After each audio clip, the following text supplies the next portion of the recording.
출애굽기 40장 34절로 38절입니다. 우리 함께 읽겠습니다. 출애굽기 40장 34절입니다.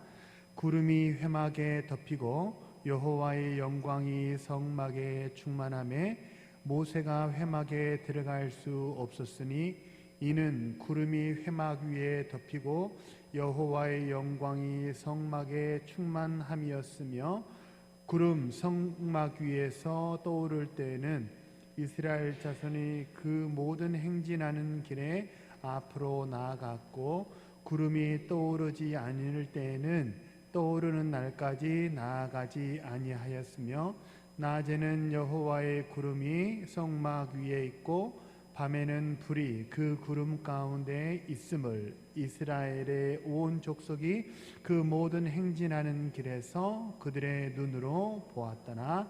아멘. 오늘 신앙은 동행입니다 라는 제목으로 말씀을 나누려고 하는데요. 오늘 나누는 오늘 수요 기도회 때 나누는 이 얘기는 돌아오는 주일날 나눌 이야기에 어떻게 보면 좀 예고편 같은 이야기예요. 그동안에 신앙은 성령입니다. 신앙은 보배를 담는 것입니다. 그런 신앙 시리즈로 쭉 얘기를 나누는데 오늘하고 돌아온 주일하고는 이 성막에 대해서 성막을 중심으로 이것이 신앙과 어떤 연관성이 있는지 그 얘기를 좀 나누려고 해요. 오늘은 예고편인데 신앙은 동행입니다라는 제목입니다. 세상에서 넘어지지 않는 비법이 하나 있다고 한다면 실족하지 않고 낙심하지 않고 그럴 수 있는 비법이 하나 있다고 한다면 그거는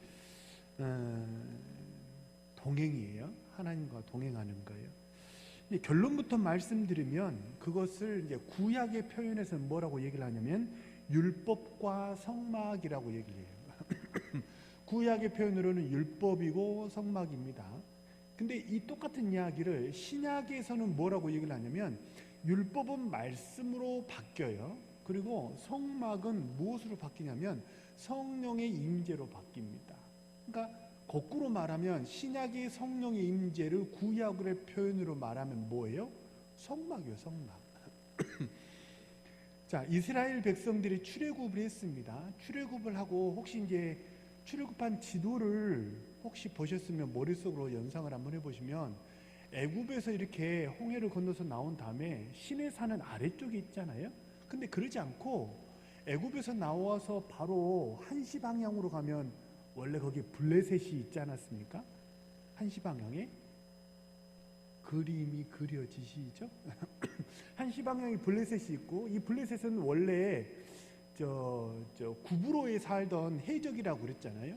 거기 해적이었는데 일본도 섬에 사는 게 힘들어서 자꾸 반도로 해가지고 대륙으로 진출하려고 했듯이 구브로 해적 이 블레셋이 육지로 먹고 사는 게 힘드니까 육지로 가고 싶어서 원래 목표로 했던 곳은 애굽이었어요. 근데 애굽이 워낙 강하니까 전쟁에서 패퇴하고 이스라엘과 애굽 사이에 한시 방향에 거기 진을 치게 돼요. 그러니까 출애굽한 다음에 이 블레셋 땅을 통과해서 가면요, 보통 학자들이 얘기로는 빠르면 10일, 늦어도 14일, 2주 내에 가나안에 도착한다고 그래요.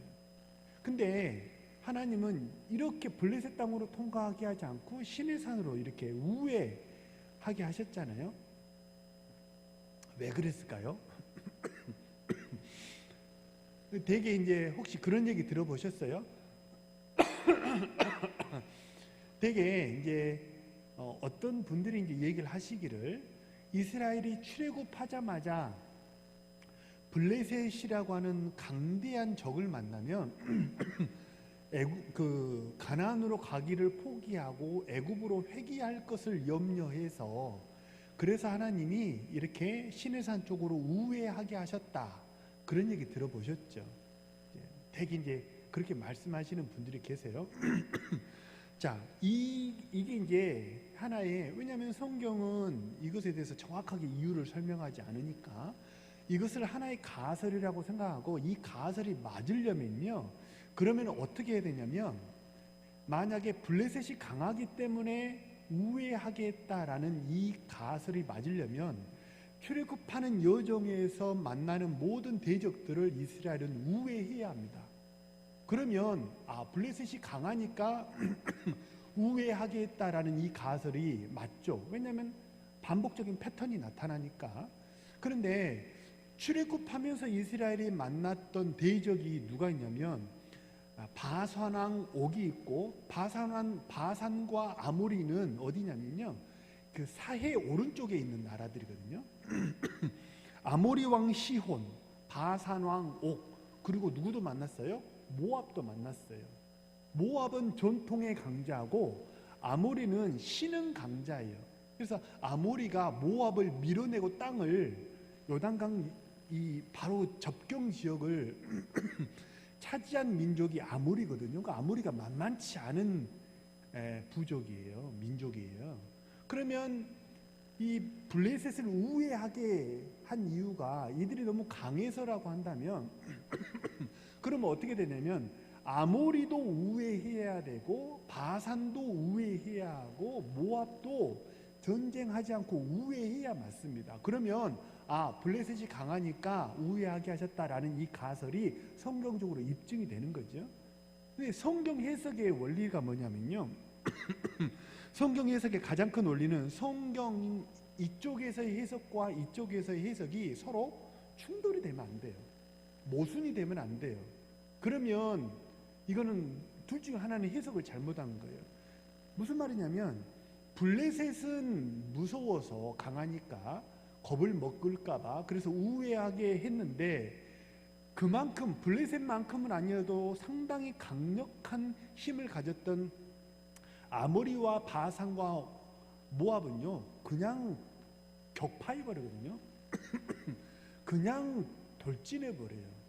우리가 우회할 테니까 길을 좀 내달라 그랬는데 길을 내주지 않았잖아요. 그러니까 아모리도 바산도 모압도 그냥 다 각계격파해버리고 이스라엘이 직진해버리거든요. 그러니까 이게 아구가 서로 맞지 않다는 거예요. 무슨 얘기냐면 결론적으로 무슨 얘기냐면, 이것은 무서워서 우회하게 한 것이 아니고 신의 산에서 뭔가 하려고 하는 하나님의 계획이 있었다는 거예요. 그러면 신의 산에서 뭘 했는가, 그걸 한번 살펴봐야 되는데요. 신의 산에 우회해가지고 신의 산에 도착하자마자, 신의 산은 대략 거기서 1년 정도 머물렀거든요. 신의 산에서 1년 머무르면서 이스라엘이 이 하나님으로부터 받은 것이, 첫째는 뭘 받았어요? 십계명 받았죠. 그 다음에 두 번째는 뭘 받았어요? 우리 새벽기도 나오신 분은 제가 어저께인가 말씀드렸죠. 처음에 십계명 받고 그 다음에 뭐 받았어요? 관계법 받았다고 그랬죠. 그 다음에 뭐 받았어요? 성막 어떻게 짓는가. 그래서 십계명은 성도의 큰 방향을 얘기하고, 그 다음에는 뭐요? 방향을 잡았으면 뭐 하라는 거요? 관계를 잘 만들어라. 관계법을 얘기하지 않느냐. 그리고 마지막에 뭐다? 성막. 성막은 뭐예요? 예배죠. 근데 예배가 잘 안 돼요. 그러면 앞으로 거슬러 가라 그랬죠? 예배가 안 되면 뭘 점검해야 돼요? 관계를 점검해야 돼요. 관계가 잘 안 돼요. 그러면 근원으로 돌아가야 돼요. 가장 첫 번째가 뭐예요? 십계명. 큰 방향이에요. 내 삶의 큰 방향이 잘못되지 않았는가? 그것을 점검하면 뭐가 바로 되는 거예요? 관계가 바로 되는 거예요. 관계가 바로 되면 그 다음에 뭐가 되는 거예요? 예배가 제대로 되는 거예요. 그래서 신앙생활의 큰 방향이 뭐냐면 신앙생활 큰 방향이 십계명, 그 다음에 관계법, 예배예요. 그러니까 이게 출애굽기 19장의 시내산에 도착해가지고 이스라엘이 하나님께로부터 받은 게 요 세 개예요. 출애굽기가 총 40장인데요. 총 40장 중에 시내산에 도착한 게 19장이에요. 그러면 40장인데 19장에 도착했으면 21장이 21장이 남은 거 아닙니까? 근데 그 21장 중에서 성막에 관해서 하나님이 말씀하시는 내용이 자그마치 몇 장이냐면요, 14장이에요. 21장 중에 14장이에요. 그럼 66%예요. 그죠? 37에 21이라고 하면 얼마나 성막이 중요한지 시내산에서 알려줬던 모든 내용의 66%가 성막에 집중되어 있다는 거예요.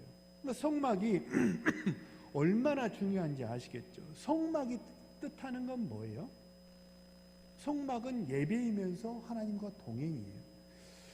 출애굽기 29장 46절 제가 읽어드릴게요. 보세요. 29장 46절에 보면요, 그들은 내가 그들의 하나님 여호와로서 그들 중에 거하려고 그들을 애굽 땅에서 인도하여 낸 줄 알리라 그래요. 자, 이스라엘을 출애굽하게 했습니다. 하나님이. 그 목적이 뭐라는 거예요? 46절에 따르면 뭐 하려고? 내가 그들 중에 거하려고 내가 그들 중에 거하려고 함께 살려고 이스라엘 백성을 뭐 하겠다는 거예요? 출애굽하게 했다는 거예요. 그러니까 우리가 이렇게 생각하면 안 돼요. 하나님은 땅이 되게 많아, 집이 되게 많아. 우리로 말하면 집이 되게 많은데 전사님 집 없죠? 예를 들면 우리 교회가 부동산이 되게 많아. 생각만 해도 기분 좋네. 말도 안 나올 정도로 기분이 좋네. 우리 교회가 부동산이 되게 많아. 땅도 많고 집도 되게 많아요. 집이 막 한 20채가 돼. 집 많으니까 전사님 집 없죠? 이제 우리 교회 집 많으니까 여기 새들 와서 살아. 어? 대신에 교회 잘 나와야 돼. 이렇게 약조하고 집 없는 사람에게 집 주려고, 다시 말하면 종살이 하니까 땅 없는 이스라엘 민족에게 나 땅 되게 많아. 온 땅이 다 내 거야. 너희들은 땅이 없잖아. 그러니까 너희들이 먹고 살 수 있는 땅을 내가 좀 줄게. 그러려고 하나님이 이스라엘 백성을 출애굽시킨 게 아니라는 거예요. 물론 이스라엘 백성들의 출애굽해가지고 궁극적으로 목적하는 곳은 어디입니까? 가나안이에요. 근데 왜 가나안에 가야 돼요? 거기서 뭐 하려고? 내가 땅을 하나 줄 테니까 내 땅이야. 근데 내 땅을 하나, 너 한 채, 집을 한 채 줄게. 이런 게 아니고 우리 집이 되게 큰데 우리 집 들어와서 살아. 이런 거예요. 너하고 나하고 집이 달라. 근데 집이 많으니까 집 한 채 줄게. 따로 사는 거죠. 이게 아니고 우리 집이 되게 넓어. 우리 집 들어와서 살아. 그래서 같이 살게 하려고 불렀다는 거예요. 이게 목적이라는 거예요. 그러니까 이스라엘 백성들이 광야에서 제가 기억하기로는 2023년 신년 첫 주에 이제 신년 특별 새벽기도 할 때 민수기를 시작을 했거든요. 그때도 말씀을 드렸는데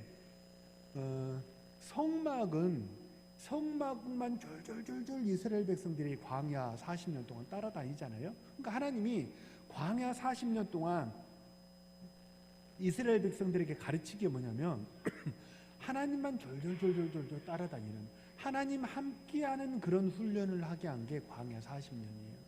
그러니까 광야 40년은 한편으로는 불순종의 징계이기도 합니다. 그런데 20세 이상의 출애굽 1세대에게는 그 의미가 뭐냐면 불순종에 대한 징계이지만 20세 이하의 출애굽 2세대들을 향한 광야 40년의 의미는 징계가 아니에요. 뭐요? 훈련. 무슨 훈련이에요? 하나님과 동행하는 훈련을 하는 거예요. 왜요? 그것이 출애굽의 목적이었기 때문에. 나는 너하고 같이 살려고 너희들을 이스라엘에서 나오라고 그랬어. 이게 하나님의 우리를 출애굽한 목적이라는 거예요. 그럼 출애굽은 신약으로 말하면 뭐예요? 구원이죠. 하나님이 우리 왜 구원하셨어요? 천국 가게 하려고? 물론 천국은 갑니다. 근데 천국이라는 그 개념이 뭐예요? 천국이 왜 천국이에요? 요한계시록 21장에 보면 천국에 가면 뭐가 없다고 그래요? 거기는 다시 곡하는 것이 없고 사망이 없고 애통하는 것도 없고 아픈 것도 없고 그런다고 그러잖아요. 새하늘과 새 땅, 다시 말하면 하나님 나라가 임하면 왜 거기에 사망이 없어요? 왜 곡하는 게 없어요? 하나님과 함께하기 때문이에요. 영생의 본질은 뭐예요? 주님과 함께 있는 거예요. 왜요? 하나님이 생명의 근원이니까 하나님과 함께 있는 게 영생이고 하나님이 계신 곳에 사망이 없기 때문에 그래서 천국에 곡하는 게 없는 거예요. 출애굽을 신약에서는 우리 구원으로 말하고 광야 생활을 성도의 이 땅에서의 신앙 생활이라고 비유를 하잖아요. 하나님이 왜 우리를 구원하게 하셨어요? 물론 천국 가게 하시려고. 근데 그 천국의 핵심 본질은 뭐예요? 하나님과 함께하는 거예요. 다시 말하면 하나님 왜 우리를 구원하셨어요? 함께 살라고. 그래서 주님의 또 다른 이름이 뭐예요? 예수님의 또 다른 이름이 뭐예요? 임마누엘이 임마누엘. 그게 큰 축복인 거죠, 사실은. 그래서 교회에 오셔가지고 이제 수요일은 이제 예배만 하시고 가시지만 주일날 오면 여러 가지 이슈들이 교회에 많이 있지 않습니까? 교회에 올 때 내가 일할 거 이것만 생각하고 교회 오셔가지고 막 부산하지 마세요. 봉사하다가 부산해가지고 하나님 만나지 못하잖아요. 그게 제일 안타까운 신앙생활이라는 거예요. 그래서 사실 저는요 운영상 어쩔 수 없으리라 저는 생각은 해요. 운영하다 보니까 어쩔 수 없다. 근데 무슨 얘기냐면 그 주방 봉사팀이 설교 끝나고 합심해서 통성으로 기도합시다. 그러면 주방팀 두 분이 나가시잖아요. 항상 매주마다 나가시잖아요. 그 운영상 어쩔 수 없다고 저는 생각을 해요. 근데 저는 제 마음에 가능하면 축도 끝나고 가시면 좋겠어. 왜냐면 밥 한 5분, 10분 늦게 먹으면 어때요? 온전하게 뭔가 일에 쫓기지 않고 주방 일에 쫓기지 않고 예배하는 것이 더 큰 복 아닌가? 그죠?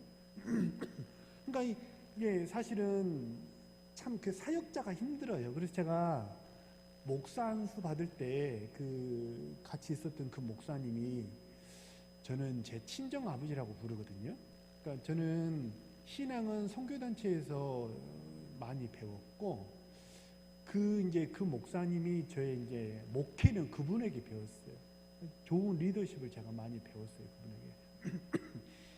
참 좋은 분이셨고 참 멋진 분이셨어요. 지금도 연락을 해요. 그래서 뭐 전화하면 무슨 일로 전화했냐고 그러면 제가 되려 따져요. 아니 친정 아버지한테 전화하는 게 무슨 일이 있어야 전화하냐고. 근데 그분이 제가 이제 목사 안수 받고 같이 있던 부교육자들에게 이제 부목사들밖에 없었거든요. 부목사들에게 이제 해주신 말씀이 그때가 이제 2015년이니까 지금 한 18년 전이잖아요. 근데 저는 지금도 그 말이 마음속에 남아있고 제가 박 전도사님하고 남 전도사님한테도 얘기를 했나? 제가 우리 교회 전도사님들한테도 얘기를 하거든요. 사역자는 두 개 다 성공을 해야 돼요. 주방 봉사팀은 두 개 다 성공하셔야 돼요. 첫째는 뭐에 성공하셔야 돼요? 예배에 성공하셔야 돼요. 그렇죠? 근데 사역도 해야 되잖아요. 그래서 사역도 성공해야 돼요.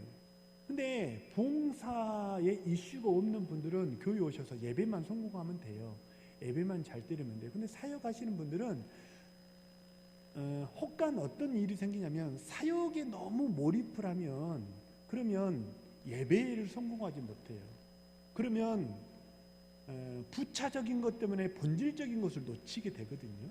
그래서 사실 설교 끝나고 통성 기도할 때 나가시는데 뭐 운영의 묘상 어쩔 수 없다라고 저는 이제 생각을 해요. 뭐 그렇게 나가시면 나가시나 보다. 이제 저는 앞으로도 그렇게 생각할 텐데 뭐 어떻게 하는 게 좋겠습니까, 목사님? 저에게 이제 만약 묻는다면 저는 한 5분, 10분 식사 늦게 하면 좀 어떻습니까? 다 축도 끝나고. 그러니까 예배 시간에 머리가 복잡하면 안 돼. 빨리 가서 불을 켜가지고 국을 데우고 그 그 다음에 배식 반찬을 이렇게 올려놓고 뭘 한번 또 뜨겁게 불고기를 한번 볶아가지고 그렇죠? 그러지 않아요? 권사님 그래요 안 그래요? 생각이 있죠? 그러니까 그 생각이 뭐냐면 예배를 방해하는 거예요. 십계명 1계명이 뭐예요? 나 외에 다른 신을 내게 있게 말지니라 그랬잖아요. 근데 그게 무슨 뜻이냐면 그냥 직역을 하면 그건 의역이에요. 사실은 직역하면 뭔지 아세요? 네 얼굴과 내 얼굴 사이에 다른 것이 끼어들게 하지 마라 이 뜻이에요. 그러니까 내가 하나님께 가는데 다른 이슈가 방해하면 안 돼요. 그래서 이제 전사님도 이제 내가 얘기했나요? 예배도 성공하고 사역도 성공해야 한다고? 저는 이제 제가 만난 부교육자들에게 제 후배들에게 이제 늘 얘기해요. 사역자는 사역에 성공해야 한다. 사역자니까. 하지만 사역자는 사역만 성공했다고 하는 게 칭찬받지 않아요. 무엇도 성공해야 돼요? 예배도 성공해야 돼요. 예배의 성공이라는 말에 좀 어폐가 있긴 하지만 뭐예요? 하나님 만나야 돼요. 왜요? 우리 신앙의 본질적인 목적이 뭐예요? 하나님 만나는 거기 때문에. 하나님 만나지 못하고 맛있는 제육볶음을 했어요. 그게 무슨 의미가 있어? 있잖아요. 다른 사람은 다 복 받는데 나만 복 못 받으면 그거 억울한 일 아닌가, 그죠? 그래서 주일에는 사실 사역을 하시는 분들은 조금 더 부지런을 떨어야 돼요. 왜요?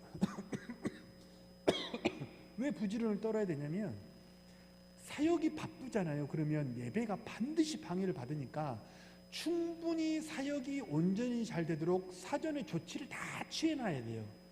그래야 예배에 몰입할 수 있잖아요. 그렇기 때문에 사역자는, 사명자는, 그래서 제가 30분 1시간 일찍 오라고 말하는 게 반드시 그렇게 해서 사역자는, 사명을 받은 사람은 일반 예배자들보다 시동을 훨씬 빨리 걸어야 돼요. 그래가지고 사전에 조치를 다다다닥 다 취해놔야, 그래야 내가 편안한 마음으로 예배에 집중할 수 있기 때문에 그래요.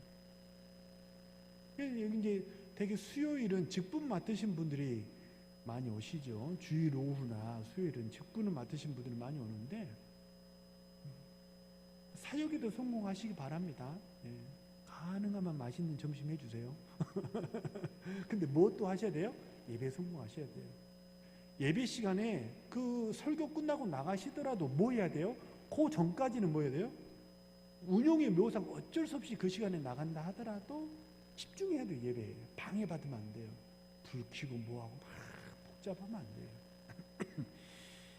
그래서 하나님이 우리를 구원하신 목적이 뭐예요? 내가 그들 중에 거하려고. 야, 니랑 나랑 우리 집에 새 들어 살아라, 이게 아니에요. 안방에 들어와 같이 살자요. 니하고 나하고 같이 살자. 한 식구가 되는 거죠. 같은 식당에서 밥 먹고 같이 TV 보고 같은 소파에 앉아있고 같이 간식 먹고 같이 커피 먹고 같이 대화 나누고 같이 자는 거예요. 같이 살려고 하나님이 우리를 구원하셨다는 거, 이 목적을 절대 한시라도 잊으면 안 돼요. 그래서 정말 우리 사랑하는 모든 동원의 성도님들, 예배에 성공하는 우리 성도님들 되시기를 주님의 이름으로 축복합니다. 출애굽기 40장 17절에 보면요, 이제 출애굽기 40장이니까 이게 17절이면 이제 마지막 장, 거의 이제 끝 부분이잖아요. 거기 뭐라고 나오냐면 둘째 해 첫째 달 곧 그 달 초 하루에 성막을 세우니라 그랬어요. 그러니까 성막을 이렇게 세워라 하나님이 쭉 자세하게 가르쳐 주신 다음에 이스라엘 백성들이 그 다음에 뭐요? 성막을 직접 이렇게 세우는 이야기가 나오고 40장 17절에 가니까 뭐요? 성막이 완성됐어요. 근데 성막이 완성이 언제라고요? 둘째 해 첫째 달 그 달 초하루예요. 둘째 해예요. 다시 말하면 출애굽 몇 년 차예요?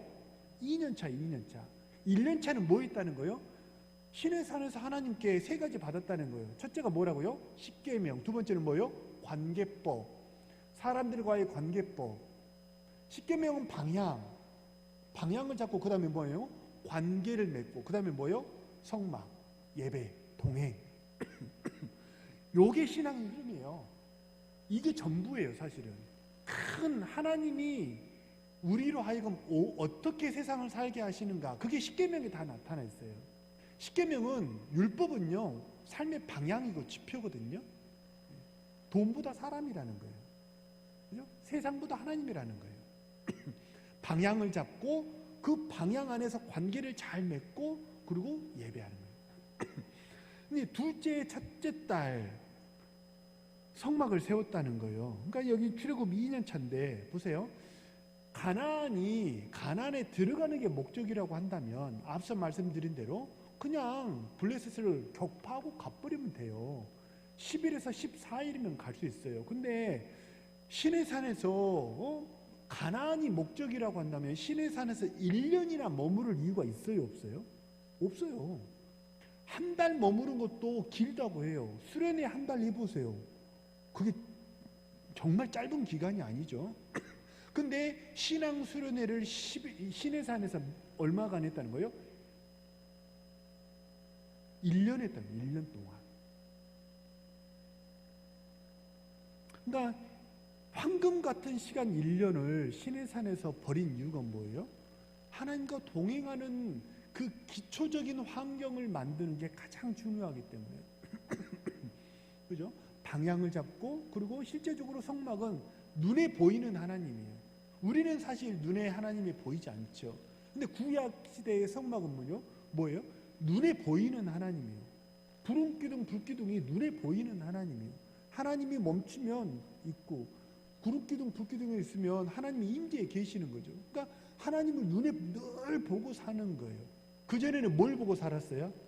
애굽에 있을 때는 뭘 보고 살았어요? 채찍.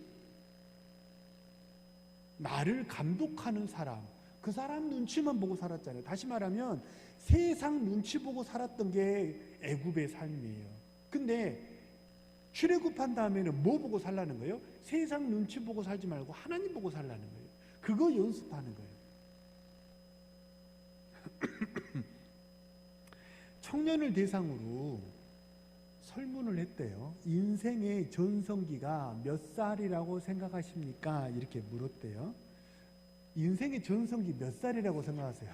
우리 김경숙 권사님. 인생의 전성기 몇 살이라고 생각하세요? 권사님 전성기 말고 보통 사람이 인생의 전성기. 네. 청년 때라고 생각하세요? 응답자 중에 1등이 몇 살인 줄 아세요? 1등이 29살이에요. 인생의 전성기가 여기 다 지난 거요. 유나원도 지났어, 인생의 전성기가. 29이 전성기래요, 29이. 2등이 몇 살인 줄 아세요? 28살이에요. 응답자 중에. 3등은 몇 살인 줄 아세요? 35살이에요. 그나마 3등이 좀 철들은 사람 이야기 같아. 근데 인생의 전성기는, 우리 집사님, 고사님, 장로님 한번 생각해 보세요. 인생의 전성기가 그러니까 세상 사람들이 말하는 정말 화려한 그런 전성기가 아니라 할지라도 그런 전성기가 아니라 할지라도 내 인생에서 가장 힘있고 왕성했던 그 시절, 뭔가 메이드하면 메이드 할 수 있는 그 나이대가 몇 살쯤이셨어요? 보통 45세 이후로 봐요. 그러지 않나요? 그 이전에는요, 뭐 하는 거예요? 계속 배우는 거죠. 청년들을 되게 뭐에 비유하냐면 풋사과에 많이 비유하지 않습니까? 열정은 있어요. 그러나 뭐가 부족해? 경륜이 부족해. 그래서 청년들은 조급하고 성급한 풋사과가 청년의 상징이잖아요. 그러니까 여기 사실 29살, 28살, 이게 사실은 이 설문이 보여주는 바가 뭐냐면요, 보통 인생의 나이를 80이나 90이라고 봤을 때 한 3분의 1 정도 나이도 안 된 그 나이를 전성기라고 말하는 그것이 얼마나 이들이 조금 뭐랄까? 예? 좀 성급한 마음을 가지고 있는 거 아닌가요? 그죠? 근데 세상 사람들이 지금 세상 사람들의 삶은 지금 29살, 28살이라는 거예요. 3등이 35살. 근데 세상 사람들이 말하는 이게 모순적인 이야기가 뭐냐면 세상 사람들이 말하는 세 가지, 인생의 세 가지 위기가 있대요. 인생의 세 가지 위기. 그 중에 첫 번째 위기가 뭔지 아세요? 조기 성공이에요. 조기 성공. 조기 성공이 인생의 위기래요. 젊어서 성공한 사람은 철이 안 된대요. 제가 일전에 한번 소개해 드렸는데, 제가 군대에 있을 때 군종 목사님이 이제 군단교회, 3스타 교회여가지고 제 기억에 그 군종 목사님이 중령인가 대령인가 그러셨거든요. 잘 기억이 안 나는데 계급이 좀 높으신 편이었어요. 군단교회다 보니까. 근데 그 목사님이 아마도 감리교 목사님인가 그랬던 것 같아요. 근데 목사님이 그 뭐라고 그러셨냐면, 가능하면 인생이 빨리 망하는 게 좋다. 할 수 있으면 빨리 망하는 게 좋고, 할 수 있으면 크게 망하는 게 좋다. 그렇게 얘기를 했어요. 왜요? 그래야 복구할 수 있는 시간이 있대요. 근데 나이가 들어서 예를 들어 50이 돼가지고 망해버리면요, 복구할 수 있는 시간이 없어요. 50이 돼가지고 망해버리면 이 가족이 다 있고 막 그러니까, 그잖아요. 이제 세상 사람이 말하는 인생의 세 가지 위기 중에 첫 번째 위기가 뭐예요? 조기 성공이에요. 두 번째 위기가 뭔지 아세요? 본문하고는 상관없는 거예요. 세 가지라고 그래서 이제 두 번째 위기는 중년 상처래요. 중년 상처. 중년에 이제 배우자가 죽는 거죠. 세 번째는 말씀 안 드릴래요.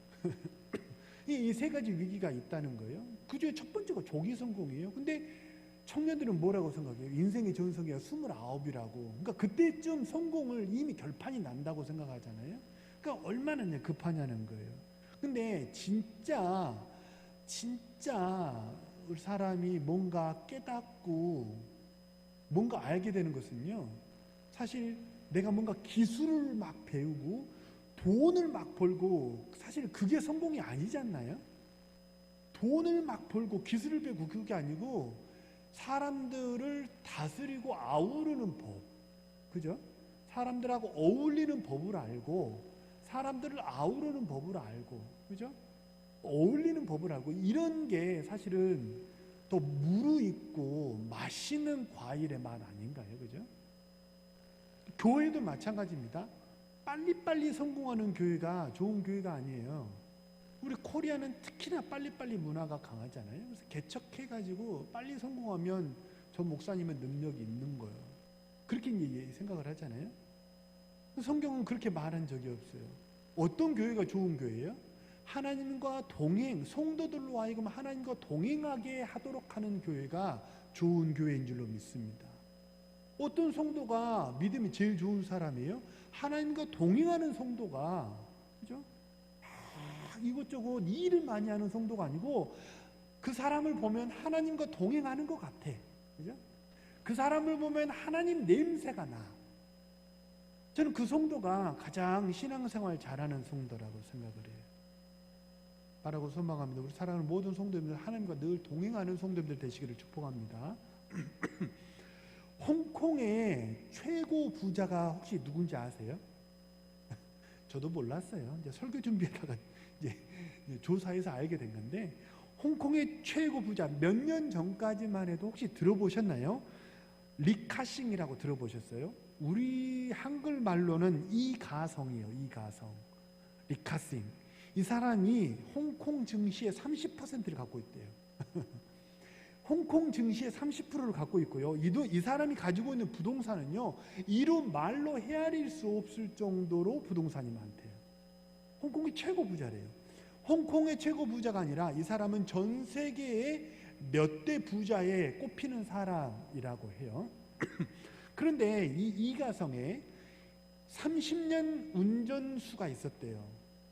이가성의 자동차를 30년 동안 운전한 운전수가 있었는데, 그 사람이 이제 나이가 들어가지고 이제 퇴직을 하게 됐다는 거예요. 퇴직을 하니까 이 이가성이 30년 동안이나 같이 차를 타고 다녔으니까 얼마나 정이 들었겠어요. 그래서 그동안 참 수고했다고 200만 위안을 줬대요. 200만 위안은 퇴직금으로 준 거예요. 200만 위안은 우리나라 돈으로 하면 대략 3억 6천만 원쯤 된대요. 퇴직금으로 줬대요. 자, 그동안 수고했어. 자, 받아. 200만 위안을 줬어요. 그랬는데 이 운전수가 뭐라고 그러냐면, 사장님 뜻은 참 고마운데 저도 돈이 있어요. 괜찮습니다 하고 돈을 안 받았대요. 나 같으면 받았을 텐데 3억 6천이야. 3억 6천 3억 6천이면 노예 그죠? 그래서 이 가성이 너무 의아해가지고 이 사람이 운전수에게 주었던 봉급이 우리나라 돈으로 하면 대개 100만 원쯤 됐대요. 뭐 100만 원 이제 환율로 따지면 어간쯤은 그 어바웃으로 되는가 봐요. 내가 너에게 돈을 그렇게 많이 주지 않았는데 네가 돈이 있으면 얼마나 있다고 그러냐고, 주면 받지. 너 돈 얼마나 있냐고 이렇게 물었대요. 그러니까 이 사람이 자기가 가지고 있는 돈이 얼마인지 아세요? 이 운전수가 매달 100만 원씩 봉급받았던 이 운전수가 가지고 있던 돈이 우리나라 돈으로요 360억이래요. 놀랍죠? 360억쯤 너 돈이 있으면 얼마나 있다고 그래? 내가 100만 원 정도밖에 봉급을 안 줬는데 주면 받지? 너 돈 있어? 얼마나 있어? 얘기해봐. 그러니까 사장님 저 한 360억 있어요. 이렇게 얘기를 한 거예요. 그러니까 이 가성이 너무 놀랐겠죠. 아니 내가 너한테 돈 한 100만 원 정도밖에 안 줬는데 어떻게 그렇게 많은 돈을 모았어? 이렇게 물으니까 운전수가 돈 모은 비법을 얘기하는데 그게 뭔지 아세요? 사장님, 제가 30년 동안 그림자처럼 사장님을 따라다니지 않았습니까? 사장님이 어떤 주식이 좋다고 얘기하면 그 얘기 듣고 나도 그 주식 사고, 어디 땅이 좋다고 그러면 그 얘기 듣고 나도 그 땅 사고, 사장님 이야기 듣고 주식 사고, 사장님 이야기 듣고 땅 사고, 그래가지고 그거 사고 팔고 해가지고 돈 이렇게 모았다는 거예요. 운전수도 잘해야 돼. 무슨 말인지 이해되시죠? 무슨 얘기예요? 동행이에요, 동행. 돈 버는 재주가 있는 사람하고 동행하면 뭘 버는 거예요? 돈 버는 거예요. 우리 신앙에서 제일 중요한 건, 우리 그리스도인에게 제일 중요한 건 뭐예요? 영생이죠, 영생. 당장 내 손에 뭘 가졌냐, 이게 중요한 게 아니에요. 지금 내가 뭘 가졌냐, 이게 중요한 게 아니에요, 사실은. 지금 내가 누구와 동행하느냐. 동행이라는 건 사실 누구와 가장 시간을 많이 보내는가 보면 그게 동행이에요. 그게 동행. 내가 누구하고 가장 시간을 많이 보내세요? 성령 충만이라는 걸 뭐라고 그랬어요? 다스림을 받는다는 뜻이라고 했죠. 내가 무엇의 지배를 받아요? 무엇의 지배를 받느냐? 어떻게 할 수 있습니까? 내가 이거 없으면 안 돼 라고 생각하는 것에 지배를 받고 있어요. 돈 없어도 대화 안 돼요. 하나님 없으면 대화 안 돼요. 예배 한번 빠지면 대화 안 돼요. 이런 것에 가치를 놓고 한번 비교를 한번 해보세요. 예배 한번 빠지는 것과 돈 1,000만 원 잃는 것과 어떤 게 더 경중이 있어요? 그게 나를 지배하는 신이에요. 잠언 13장 20절은 지혜로운 자와 동행하면 지혜를 얻고 미르는 자와 사귀면 해를 받느니라 그랬어요. 여기서 말하는 지혜는 뭘 말해요? 지혜는 하나님을 말하죠. 하나님. 지혜로운 자와 동행하면 지혜를, 하나님과 동행하면 인생의 문제를 풀 수 있는 해답을 얻는 줄로 믿으시길 바랍니다. 사실은 우리는 하나님께 해답이 있다는 것을 알기 때문에 지금 이 수요일에도 모이고 주일에도 모이는 거 아닙니까? 그렇죠? 그러니까 뭐 해야 돼요? 하나님과 동행하는 삶을 살아야 돼요. 임마누엘, 하나님이 우리와 함께 하시다. 내가 직장에 가든지 집을 가든지 차를 타고 가든지 대중교통을 타든지 무엇을 하든지 하나님이 나와 함께 하시는 것을, 그 하나님의 임재를 피부로 느끼면서 영으로 느끼면서 하나님과 교통하며 하나님의 인도하심을 받는 우리 복된 주의 백성들 되시기를 주님의 이름으로 축복합니다. 그게 뭐예요? 내가 지금 내 손에 얼마만큼의 재산을 모았는가. 물론 재산이 지금 안 중요하다는 얘기가 아니에요. 돈 갖다 버려라 그런 얘기가 아니고 뭐예요? 우선순위를 말하는 거예요. 우선순위. 하나님을 잡고 그 다음에 경제를 잡아야지, 그죠? 큰 방향을 잡고 관계를 잡고 예배하고, 이게 신앙의 방향이에요. 큰 방향이 잘 잡혀야 돼요. 십계명. 그래서 사실 이제 교회가 성장하고 발전하면 할수록 어떤 일이 생기냐면 다양한 활동과 봉사들이 교회에서 많이 생기잖아요. 근데 봉사하느라고 부산해져 버리면요, 그게 본질을 잃는 거예요. 그래서 오늘 이제 오늘 새벽에도 제가 이제 말씀을 나눴지만, 언제 울어보셨어요? 하나님 앞에 언제 울어보셨어요? 우리가 지금 새벽에 이제 예레미야서를 보고 있는데요. 예레미야의 별명은 눈물의 선지자거든요. 예레미야는 마음속에 두 가지를 가졌어요. 뭘 가졌어요? 하나는 물이고 하나는 뭐예요? 불을 가졌어요. 불붙는 마음을 가졌어요. 이 동족 유다 백성들이 아무리 말해도 돌아오지 않아요. 그래서 예레미야에서의 돌아오라는 말이 152번이나 나와요. 근데 이 유다가 돌아오잖아요. 그것 때문에 내가 이 동족에게 말하지 아니하리라면 내 마음이 불붙는 것 같다, 예레미야가 고백을 하거든요. 한편으로 또 예레미야는 이 동족을 위해서 우는 선지자였어요. 그래서 하나님 앞에 우리가 가져야 될 게, 하나는 불이고 하나는 물이에요. 불은 뭐예요? 열정입니다. 열심입니다. 열정을 품으십시오. 열심을 품으십시오. 교회에서 이 이야기는 많이 하잖아요. 근데 물이 있어야 돼요. 물이 있어야 불이 생기는 거예요.